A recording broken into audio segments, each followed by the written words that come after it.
Welcome to the Hospital Finance Podcast, your go-to source for information and insights that can help you protect and enhance revenue at your hospital. And now, the host of the Hospital Finance Podcast, Michael Passanante. Hi, this is Mike Passanante. Welcome back to the Hospital Finance Podcast. We're very happy you could be with us. Today, I'm joined by Stacey Straz, who is the senior consultant in our coding and compliance audit team here at BESLER Consulting. Welcome, Stacey. Hi, Mike. So Stacey is here to talk to us about the importance of the end of the ICD10 grace period. So we're going to walk through that shortly. But Stacey, can you quickly just recap and explain for the audience the process in which ICD10 codes are assigned? Yes, I can. ICD-10 codes are disease classification codes. They're selected based upon the provider's clinical documentation. ICD-10 has more than 68,000 codes, where previously there were approximately 13,000 ICD-9 codes. Providers are urged to document conditions to the highest specificity possible so that the appropriate diagnosis codes are supported and, in turn, submitted on the provider's claims. In the event that the provider does not know the exact diagnosis, providers are directed to code the documented signs and symptoms for the encounter. Great. Thanks for that background, Stacey. So, jumping into the topic for today, can you explain for the audience what the unspecified ICD-10 grace period is? The ICD-10 grace period was a joint effort between the Centers for Medicare and Medicaid and the American Medical Association to allow for a smoother transition from the I-9 diagnosis coding to the I-10 diagnosis coding. The grace period was 1 full year from the ICD-10 implementation date of October 1st, 2015 to October 1st, 2016, in which unspecified ICD-10 codes were permitted as acceptable codes on claim submissions. This grace period indicated that providers could submit codes that were not coded to the highest level of specificity, and they would not receive denials on their claims. Generally, commercial payers follow suit with CMS guidelines, but some payers may not have accepted the unspecified codes and as soon as the start date of October 1st, 2015. Okay. So which providers are impacted by the end of the ICD-10 unspecified code grace period? All providers who bill fee-for-service are affected. There can be major financial impact for individual group practices as well as hospital contracted physicians, such as leased or employed physicians. Some providers are tasked with documenting specificity in their specialty more than others based upon the types of conditions they treat. An example would be providers who treat conditions that can be laterality specific would have to include the site of the body where they're treating in their documentation. But generally, all specialties have unspecified code selections, and if they report those to CMS and commercial insurance carriers, they'll trigger denials on their claims. So when is it okay to choose an unspecified ICD-10 diagnosis code? It would be appropriate for a coding professional to select an unspecified ICD-10 code when the provider's documentation does not support a more specified code. Providers who are uncertain of the specificity of the disease or condition they're treating would select an unspecified code until the diagnosis is confirmed. For example, this is found with pneumonia. A provider may not have lab results to confirm the bacteria or organism type designated in the ICD-10 code selection, and they wouldn't be able to document to the highest specificity until the pathology results are available. Again, providers are advised to code the signs and symptoms when a confirmed diagnosis is not available. But in both of these scenarios, the insurance carrier would still deny the claim due to the use of the unspecified diagnosis codes.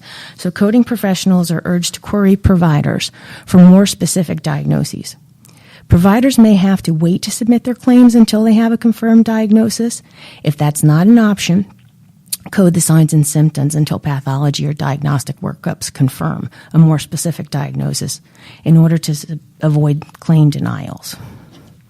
So, Stacey, what is the effect of submitting unspecified ICD-10 codes on providers? Providers who do not document to the highest specificity possible and report the most specific ICD-10 diagnosis codes on their claims, they can anticipate insurance denials. These denials create a great slowdown in reimbursement for providers and result in costly claim resubmissions. and appeals in some cases.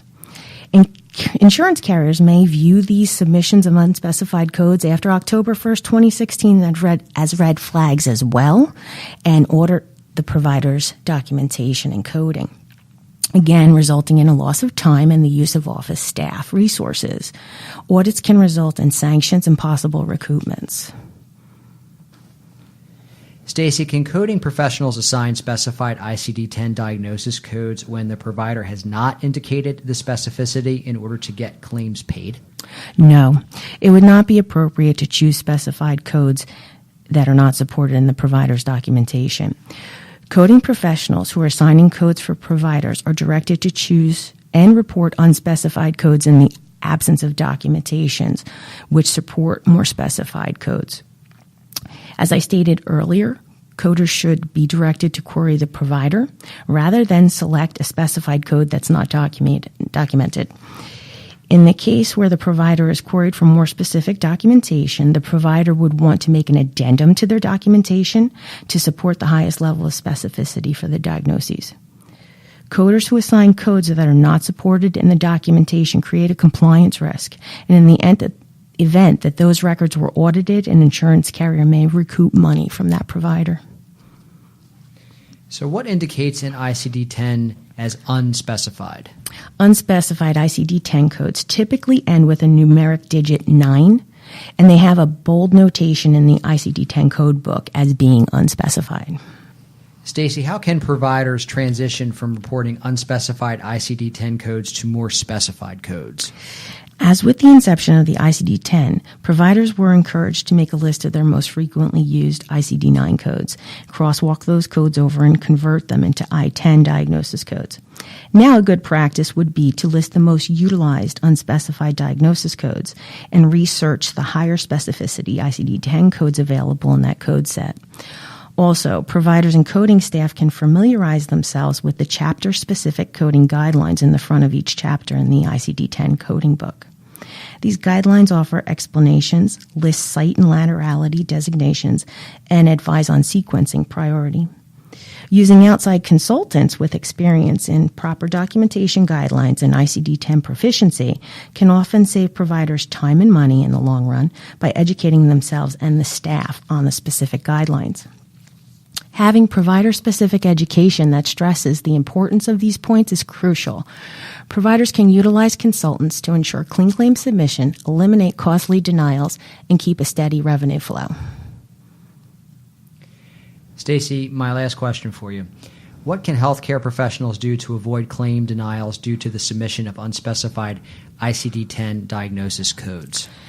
In order to ensure clean claim submission and timely payment from the insurance contractors, providers are urged to evaluate their ICD-10 code reporting prior to October 1st, 2016, and ensure that their documentation supports diagnosis coding to the highest specificity. Familiarize yourself with the ICD-10 codes in your provider specialty, and make sure coding and billing staff understand the importance of querying providers for more specific documentation and are encouraged to do so. And Stacey, I believe there's some additional resources available on the Medicare website. That's correct, Mike. Great. So we'll have those resources listed on the blog post for this particular podcast, so you can link to them and read more about this unspecified grace period and what it means for you. Stacey, thanks for coming by today and helping us understand more about this topic. Thank you, Mike. If you have a topic that you'd like us to discuss on the Hospital Finance Podcast, or if you'd like to be a guest, drop us a line at update@BESLER.com. This concludes today's episode of the Hospital Finance Podcast. For show notes and additional resources to help you protect and enhance revenue at your hospital, visit BESLER.com/podcasts. The Hospital Finance Podcast is a production of BESLER Consulting.